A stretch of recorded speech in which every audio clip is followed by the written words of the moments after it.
Me casei jovem, com 17 anos de idade. Meu marido sempre foi um homem muito bom e trabalhador. Mesmo assim, passávamos aperto. Era começo da década de 70 e a vida era bem mais difícil que nos dias de hoje. 3 anos depois de casar, tivemos nosso primeiro filho, Rodrigo. Eu era inexperiente em absolutamente tudo. Nem cozinhar eu sabia e minha mãe me ajudava muito. Minha mãe gostava muito do meu marido, que até a marmita dele ela fazia. Eu sempre gostei de trabalhar fora, ter minha independência financeira, pois meu marido era bom, era honesto e trabalhador, mas sempre foi meio mão de vaca, sabe? Então eu gostava de ter o meu próprio dinheiro, comprar o que quisesse, sem ter que ficar pedindo. A vida foi passando e em 1980 tive minha filha Mariana. Nessa época, as coisas estavam começando a melhorar e compramos nossa casa própria. Só que a partir daí, o meu casamento começou a andar mal das pernas. Nós já não nos entendíamos mais como antes. Eram brigas e mais brigas e sempre relacionadas a dinheiro. Meu marido não colaborava com a parte dele em casa e eu ficava com o peso das contas da casa, mercado, da escola do meu filho, que nessa época estava com 7 anos. Isso foi desgastando aos poucos. Mas mesmo insatisfeita, eu fui levando essa vida. 3 anos se passaram e eu perdi a minha mãe. Um pedaço de mim foi embora junto com ela. A morte da minha mãe mexeu muito com o meu psicológico. Agora eu me via sozinha, sem ter para onde correr. Então eu corri para o álcool. Comecei de leve, só para relaxar e esquecer. Bebia socialmente, digamos assim. Passaram-se mais alguns anos nesse casamento morno e monótono, meus filhos crescendo, e em 1986 comecei a trabalhar em um hotel como recepcionista no horário noturno, das 18 às 6 da manhã. E foi nesse trabalho que eu conheci o Sérgio. Sérgio era subgerente do hotel, e assim que o Sérgio pôs os olhos em mim, já começou a me paquerar. Eu era muito bonita, mesmo com 2 filhos, tinha um corpo bem feito, cabelos negros, lisos e compridos. Eu parecia uma índia, na verdade. Sérgio era muito bonito também, branco, alto, um sorriso encantador e uma gentileza fora do comum. Posso até dizer que nos apaixonamos à primeira vista. Desse dia em diante, a minha vida foi só ladeira abaixo. Começamos a ter um caso, encontros às escondidas. O meu casamento já estava um fiasco mesmo, me deixei levar. A paixão entre Sérgio e eu se tornava cada dia mais intensa. Poucos meses depois, Sérgio me pediu para que eu largasse tudo e fosse morar com ele. E foi o que eu fiz. Pedi a separação. Meu marido chorou muito me pedindo para ficar, mas eu já estava cegamente apaixonada. Eu só parei uma Kombi na porta de casa, coloquei tudo que era meu dentro. Ainda lembro da minha filha, na época com 7 anos, chorando me pedindo para que eu ficasse. Entrei na Kombi e fui embora, viver a minha paixão sem olhar para trás. Deixando para trás meu casamento, meus filhos, minha casa, tudo que um dia eu me arrependeria amargamente de ter perdido. Sérgio me levou para morar na casa dele, no mesmo quintal da família dele. O começo da nossa vida juntos foi um mar de rosas. Muita paixão, eu nunca senti na cama o que eu senti com o Sérgio. Eu só tinha tido um homem na vida, o meu marido, e vim conhecer o que era prazer de verdade com o Sérgio. Ele era perfeito. Me trazia flores todos os dias, escrevia lindas cartas de amor. Eu estava realmente vivendo a felicidade que eu nunca vivi antes. Sérgio me convenceu a pedir as contas no trabalho, pois disse que eu não precisaria mais trabalhar, porque ele ganhava muito bem. No princípio eu relutei, afinal sempre gostei muito de trabalhar. Mas ele me convenceu e eu pedi demissão. Me incomodava depender do dinheiro dele, mas resolvi não transformar isso em algo que desarmonizasse a nossa vida. E Sérgio, ao contrário do meu ex-marido, não deixava faltar nada para mim. Tudo que eu pensava, ele já comprava. E os meses foram se passando, minha vida estava feliz, mas eu comecei a sentir muita saudade dos meus filhos. E sempre que eu cogitava de ir vê-los, Sérgio se opunha. Dizia que não me queria na casa do meu ex-marido, que tiraríamos um final de semana para buscar eles e passar com a gente. Eu concordei. Ninguém nunca me dominou, ninguém nunca mandou em mim. Sempre fui tinhosa, mas o Sérgio tinha esse poder sobre mim, do qual eu não conseguia contrariar. Mas passavam os finais de semana, eu cobrava dele de irmos buscar os meus filhos, e ele sempre dava uma desculpa. Percebi que ele não queria meus filhos na casa dele. Um dia de sábado, logo cedo, decidi ir sozinha ver meus filhos e trouxe eles para passar o final de semana comigo. Nessa época, meu filho estava com 14 anos e minha filha com 7. Quando cheguei, ele se enfureceu, destratou os meus filhos e se trancou no quarto. Dali comecei a perceber o ciúme doentio dele. Depois daquele final de semana, ele passou a me trancar em casa quando saía para trabalhar. O meu filho, quando eu trouxe eles, daquela vez, aprendeu o caminho e sempre ia lá com a irmã me visitar com saudade de mim. Mas só podíamos nos ver e nos falar pela grade da porta. Aquilo cortava o meu coração, até que eles pararam de ir e eu fui ficando isolada, só vivendo para o Sérgio. Eu achava que aquilo era amor. Eu romantizava aquilo.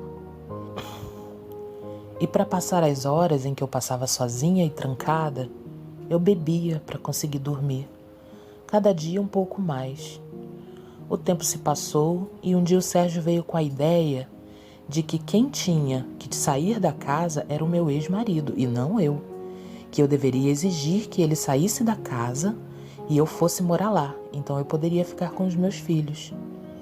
A princípio eu não concordei, não era justo eu ter abandonado meu ex-marido e deixado nossos filhos para ele criar e agora ainda tirar a casa dele. Mas de tanto o Sérgio insistir que eu tinha o direito e que meus filhos precisavam de mim, fui concordando com a ideia. E foi o que eu fiz. Pressionei meu ex-marido a sair de casa, pois eu queria morar lá com os meus filhos, e ele não teve escolha, saiu. Como eu me arrependo disso. Fomos morar na casa. Meu filho já tinha 15 anos e trabalhava com o pai na oficina mecânica dele. E a primeira providência que o Sérgio tomou ao entrar na casa foi expulsar o meu filho. Nesse dia eu enfrentei ele e disse que ele não tinha o direito de expulsar o meu filho, pois ele estava na casa dele. Mas meu filho sempre foi muito orgulhoso e de gênio forte e decidiu ir embora. Meu filho ficou morando dentro de um carro na oficina por dias, até que a avó paterna dele soube e levou ele para a casa dela. Meu ex-marido foi morar na casa de uma irmã e a minha filha ficou comigo. O Sérgio a tratava muito mal, proibia a menina de tudo, implicava com tudo que ela comia, proibia ela de brincar. E a minha filha sempre foi uma criança muito calada, muito medrosa. Foi então que ela me pediu que queria morar com o pai. Mais uma vez, o Sérgio conseguiu afastar meus filhos de mim. Um tempo depois, eu ainda apaixonada demais, o Sérgio me propôs que vendêssemos a casa e fôssemos morar na Paraíba. Que ele já conhecia aquele estado, que era um paraíso, e que lá recomeçaríamos a vida do zero com o dinheiro da venda da casa. E eu, mais uma vez, concordei. Exigi que meu marido me desse a papelada e assinasse para que eu vendesse. Ele me implorou que eu não fizesse isso, pois a casa era dos nossos filhos, comprada com tanto sacrifício, mas eu estava decidida. Quase todos os dias eu ia no trabalho dele fazer escândalo para que ele me desse a escritura da casa. Por fim, para se ver livre de mim, ele deu. Vendi a casa e com o dinheiro fomos para a Paraíba. Mas eu não me adaptei lá e eu quis voltar. Só que nisso, boa parte do dinheiro já havia sido gasta. Voltamos para o nosso estado e alugamos uma casa, E ele voltou a trabalhar no mesmo hotel à noite e eu continuava trancada todas as noites em casa. A única pessoa que ainda vinha me visitar de vez em quando era minha filha, mas ela evitava falar com ele. Ela o ignorava. E nisso ela já estava com 12 anos. Ele um dia se irritou porque ela o ignorava e mandou ela ir embora e esqueceu o caminho da nossa casa, que ela estava atrapalhando o nosso casamento. E foi o que ela fez, foi embora e eu não vi mais a minha filha. Eu fiquei realmente sozinha. Não tinha amigos, não tinha mais meus filhos, não tinha vizinhos com quem eu conversasse. Minha vida era só o Sérgio e a bebida. Agora eu já estava bebendo todos os dias. Não tinha hora certa. Uma certa noite, o Sérgio estava tomando banho para trabalhar quando um monte de policiais invadiram a minha casa procurando por ele. Eu entrei em desespero perguntando o que estava acontecendo. Um policial falou que já estavam atrás dele há algum tempo, pois havia um mandado de prisão expedido contra ele por homicídio. E levaram ele algemado, toda a vizinhança vendo, eu desesperada, acreditando que aquilo era um engano, um pesadelo. Usei o dinheiro que ainda me restava para pagar um advogado para ele. Ele jurava inocência, mas haviam testemunhas e provas. Ele realmente cometeu aquele crime e foi a julgamento. Pegou 22 anos por homicídio e ocultação de cadáver. E eu gastei todo o meu dinheiro, que ainda me restava, pagando advogado para tentar diminuir a pena dele. Me vi sem nada, sem nem dinheiro para o aluguel. Minha vida desmoronou de vez. Me afundei de vez no álcool e comecei a partir para a cocaína. Um dia, fui para mais uma visita no presídio quando fui proibida de entrar. Ordens dele. Segundo me explicaram lá, ele conheceu uma outra mulher lá dentro, com certeza em alguma visita, e estavam juntos, estavam noivos. Eu saí dali sem rumo. Ali a minha ficha caiu de que esse cara realmente destruiu a minha vida. Por isso então que ele queria fugir para Paraíba. Agora tudo fazia sentido. Dali para frente eu só bebia e bebia. Passei a beber cachaça pura. Fui despejada e como não tinha quem pedir ajuda e nem coragem para isso, depois de magoar tanta gente, nem mesmo meu irmão falava mais comigo, pois ele sempre considerou muito meu ex-marido. Então eu fui morar na rua, virei mendiga. Eu me prostituía por cocaína e cachaça. Dormia à noite no cemitério, pois era um lugar mais seguro. E a culpa, o remorso, a dor e a mágoa dominavam cada vez mais o meu coração. Passei 5 anos morando pelas ruas e ninguém nunca me procurou. Nisso, eu conheci um rapaz chamado João, também morador de rua, cachaceiro como eu, e passei a me juntar a ele para me sentir mais segura. Foi quando, por milagre, um certo dia, eu fui reconhecida por um ex-vizinho que gostava muito de mim.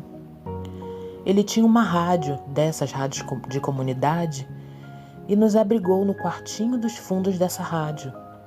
Ele pedia, pela rádio, doações de roupas, calçados, alimentos, e eu ganhei muita coisa. Inclusive um emprego ele conseguiu para mim e para o João em uma padaria. E dali fomos reconstruindo a vida aos poucos. Procurei minha filha, pedi perdão a ela, agora ela já tinha 18 anos. Meu filho foi mais difícil de me perdoar, então deixei nas mãos de Deus. Minha filha me contou que o monstro do Sérgio abusava dela quando ela tinha 8 anos. Por isso ela quis ir embora morar com o pai. Por isso ela não falava com ele. Por isso ele a expulsou, com medo de que ela me contasse. Isso foi a pior facada de todas. Não culpo a minha filha pelo medo de contar, pois ele ameaçava matar ela, eu e o pai. E hoje sei que ele realmente era capaz de fazer isso. Para finalizar essa história, consegui me libertar dos vícios e eu e João estamos fazendo 26 anos de casados.